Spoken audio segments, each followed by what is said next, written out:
Good morning to all of you, my dear student. I am Parvez Ahmad, Assistant Professor, Department of Economics, HR College, Ahmedabad, Saran.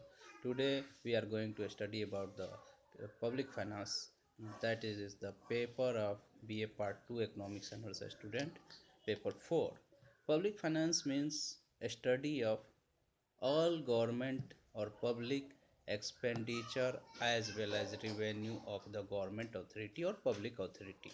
It means that public authority का जो भी समाज के बदलाव के लिए, economic development के लिए या इकोनॉमिक गेन के लिए, आर्थिक प्लानिंग के लिए हो या राजनीतिक प्लानिंग हो या सामाजिक प्लानिंग हो, उसको फुलफ़िल करने के लिए, आर्थिक उद्देश्यों की पूर्ति के लिए गवर्नमेंट जो एक्सपेंडिचर करती है, खर्च करती है अलग अलग कामों पे, जैसे डिफेंस पे खर्च करती है, जैसे पब्लिक एडमिनिस्ट्रेशन पे, पुलिस, जुडिशरी, उसके अलावा अलग अलग विभाग हैं जिस पे खर्च करती है, वो सब एक्सपेंडिचर में आते हैं। उसके अलावा हेल्थ पे भी करती है गवर्नमेंट और एक्सपेंडिचर करती है एजुकेशन पे, सोशल वेलफेयर के लिए बहुत सारे स्कीम है, पॉवर्टी एलिवेशन स्कीम।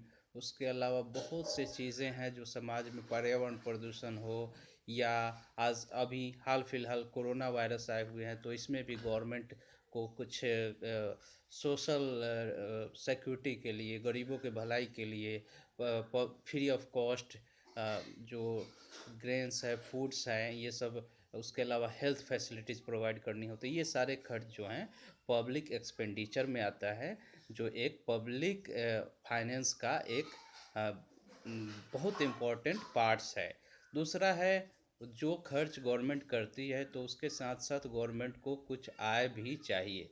तो उस आय के लिए गवर्नमेंट को क्या करना होता है, हाउ टू जनरेट रेवेन्यू, क्योंकि खर्च है, एक्सपेंडिचर है, तो रेवेन्यू भी होना चाहिए। तो रेवेन्यू का सोर्स अलग अलग होता है, जैसे टैक्सेशन है, फ़ी है, फाइन्स है, और जो पब्लिक सेक्टर अंडरटेकिंग्स है उनसे भी बहुत सा रेवेन्यू जनरेट होते हैं।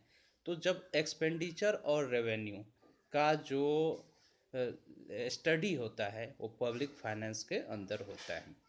तो दूसरी बात है, प्रोफेसर डाल्टन साहब ने क्या कहा, public finance is concerned with the income and expenditure of the public authority. यानी प्रोफेसर डाल्टन का जो विचार है, जो भी आय और व्यय होता है गवर्नमेंट को, उसी का जो स्टडी होता है, पब्लिक अथॉरिटी जो खर्च करती है या रेवेन्यू क्रिएट करती है, आय जनरेट करती है, वो सब का जो ये स्टडी होता है पब्लिक फाइनेंस में होता है। In the traditional sense, public finance is a study of the nature and principle of state expenditure and state revenue.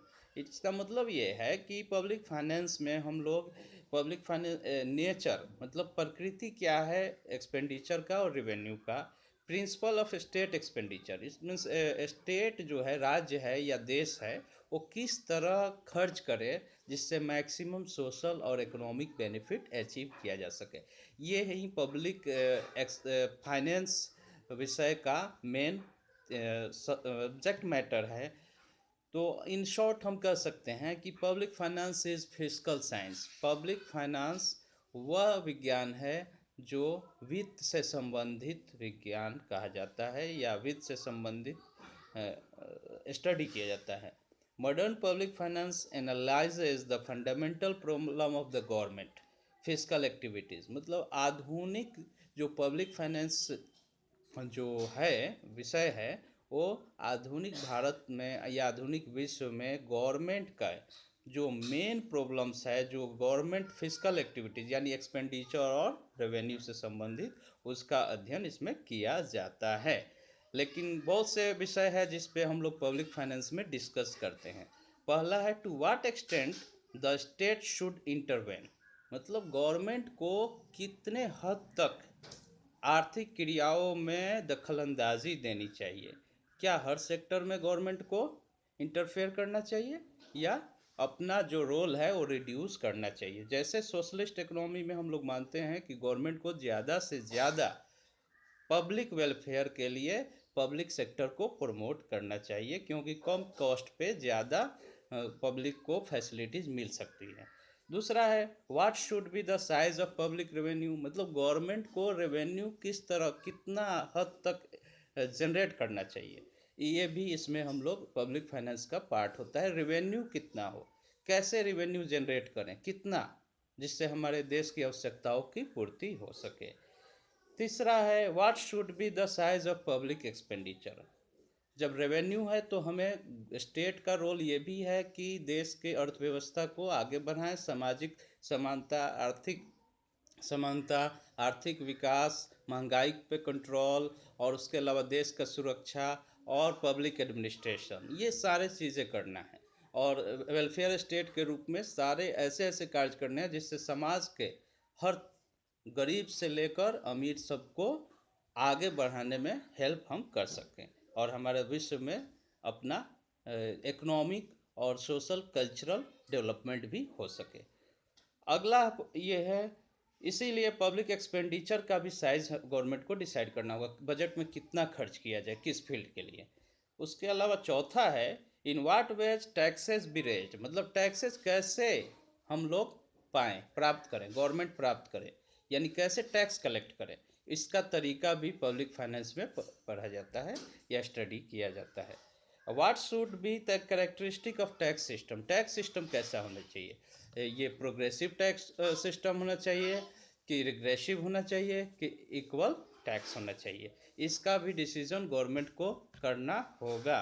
आगे है कि how should be the tax burden be distributed, tax का जो burden है वो कैसे डिस्ट्रीब्यूट किया जाए, यानी कि गरीब पे कितना टैक्स लगे और अमीर पे कितना, और टैक्स जो कंज्यूमर और सेलर पे कितना बर्डन शिफ्ट किया जाए, ये भी हम स्टडी करते हैं पब्लिक फाइनेंस में। अगला है, इसमें हम लोग ये भी डिसाइड करते हैं what should be the formal and effective incidence of taxation, यानी टैक्स का जो इफेक्ट है वो प्रोडक्शन पे, कंजप्शन पे, डिस्ट्रीब्यूशन पे और वेलफेयर पे क्या पड़ेगा। कोई भी टैक्स पॉलिसीज हम अपना रहे हैं तो उसके उत्पादन पे क्या असर होगा, उपभोग पे क्या होगा, और वितरण पे क्या होगा, और वेलफेयर पे क्या होगा। हाँ, पब्लिक फाइनेंस में एक चीज़ और स्टडी करना होगा कि what should be the criteria for budget and is it good to have balance budget. इसका मतलब ये है कि बजट जो निर्माण करेंगे वो कैसे तैयार करें, और बजट क्या बैलेंस बजट ही होना चाहिए। कभी कभी डेफिसिट फाइनेंसिंग भी देश की अर्थव्यवस्था को आगे ले जाने के लिए बहुत ज़रूरी होता है। तो ये सब चीज़ें हमें स्टडी करना होगा पब्लिक फाइनेंस में, क्योंकि बैलेंस बजट ये it means that expenditure and revenue should be equal, there should be no any deficit or any surplus in the budget. So budget को फ्लेक्सिबल होना चाहिए, क्योंकि बजट जो है गवर्नमेंट के हमारे देश के आर्थिक आवश्यकताओं के हिसाब से ही तैयार करना चाहिए। क्योंकि कभी कभी अगर इफेक्टिव डिमांड नहीं है मार्केट में और इकोनॉमी में डिप्रेशन है, तो इफेक्टिव डिमांड बढ़ाने के लिए क्या है, डेफिसिट फाइनेंसिंग करनी होती है, यानी कि ये डेफिसिट बजट भी बेहतर माना जाता है। और कभी कभी इकोनॉमी में इन्फ्लेशन हो और एग्रीगेट डिमांड एग्रीगेट सप्लाई से ज़्यादा हो तो प्राइस राइज कर सकती है, इसलिए उस टाइम में हमें सरप्लस बजट बनाना चाहिए। तो ये रहा कि इकोनॉमिक्स का मेन क्या क्या हमें उसमें सोच पढ़ना होता है, स्टडी करना होता है, ये सब बेसिक चीज़ें हैं पब्लिक फाइनेंस का।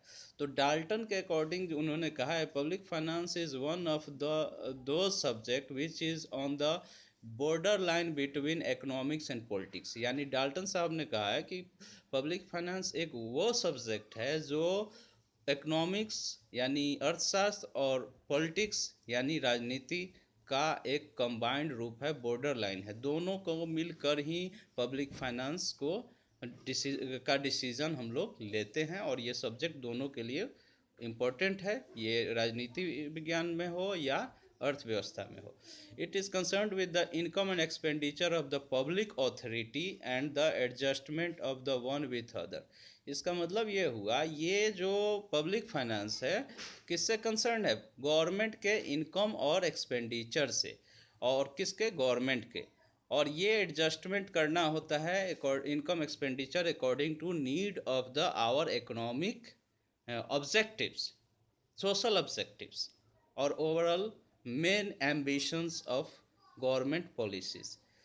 तो अब बात करते हैं subject matter of the public finance. तो इसमें सब्जेक्ट मैटर में चार टाइप हैं, जो मेन चार सब्जेक्ट मैटर है। एक है पब्लिक रेवेन्यू, यानी टैक्सेशन पॉलिसीज़, टैक्स प्रोग्रेसिव हो, रिग्रेसिव हो, इक्विटी पे बेस्ड हो, और कैसे टैक्स को कलेक्ट किया जाए, उसका मेथड्स, ये टैक्स स्ट्रक्चर कैसा हो, ये सब डिसाइड करना होता है पब्लिक रेवेन्यू में। और पब्लिक एक्सपेंडिचर होता है कि गवर्नमेंट जो एक्सपेंडिचर कर रही है उसका प्रिंसिपल्स क्या हो, सिद्धांत क्या हो। और प्रॉब्लम ऑफ एलोकेशन, यानी कि अलग अलग फैक्टर, अलग अलग फील्ड में कैसे हम एलोकेट करें नेचुरल रिसोर्सेज, जिससे हमारे इकोनॉमी आगे बढ़े। लैंड, लेबर, कैपिटल और इंटरप्रेन्योर को कैसे उसका फैक्टर्स ऑफ प्रोडक्शन को उसका रिवार्ड्स मिले। तो गवर्नमेंट वैसे पॉलिसी बनाएगी जिससे ज़्यादातर लोगों को रोज़गार क्रिएट हो, ज़्यादातर लोगों को इकोनॉमी में रोल प्ले करने का मौका मिले। ये सब ध्यान देना होता है। पब्लिक डेट होता है यानी कि गवर्नमेंट का ऋण। कभी कभी हमारे डेफिसिट फाइनेंस करने के लिए, यानी कि ज़रूरत हो लेकिन हमारे पास कैपिटल ना हो, तो पब्लिक डेट यानी किसी आरबीआई से या किसी स्टेट से या किसी बैंक से या फॉरेन आईएमएफ, या आप कह सकते हैं किसी अदर कंट्री से कर्ज भी लेना पड़ता है। तो इसकी भी पॉलिसी इसमें हम लोग सब्जेक्ट मैटर में पब्लिक डेट पढ़ना होता है। अगला है फाइनेंशियल एडमिनिस्ट्रेशन। इन सारे आर्थिक क्रियाओं का, एक्सपेंडिचर और इनकम का जो एडमिनिस्ट्रेशन होता है वो भी फाइनेंशियल एडमिनिस्ट्रेशन का काम करता है। ऋण से संबंधित हो, चाहे एक्सपेंडिचर से, चाहे इनकम से, इसको एडमिनिस्ट्रेट करने का भी के बारे में हम लोग स्टडी करते हैं पब्लिक फाइनेंस में। इसीलिए कहते हैं पब्लिक फाइनेंस का चार मेन सब्जेक्ट मैटर है। पहला है पब्लिक रेवेन्यू, दूसरा है पब्लिक एक्सपेंडिचर, तीसरा है पब्लिक डेब्ट, और चौथा है फाइनेंशियल एडमिनिस्ट्रेशन। तो हम कह सकते हैं कि पब्लिक फाइनेंस वह विषय है जिसमें हम गवर्नमेंट के रेवेन्यू, एक्सपेंडिचर के बारे में स्टडी करते हैं, और साथ में गवर्नमेंट का रोल कितना हद तक आगे बढ़ सकता है देश के आर्थिक, सामाजिक, सांस्कृतिक और अदर चीज़ों को आगे बढ़ाने के लिए। साथ में पब्लिक फाइनेंस का सब्जेक्ट मैटर की बात करेंगे तो public expenditure, public revenue, public debt और पब्लिक एडमिनिस्ट्रेशन और मैनेजमेंट का भी इसमें जिक्र आएगा। इसी के साथ हम इस विषय को, इस टॉपिक को यहाँ पे हम विराम दे रहे हैं। इसलिए आपको आगे कुछ अगर प्रॉब्लम हो तो राय ले सकते हैं। Thank you.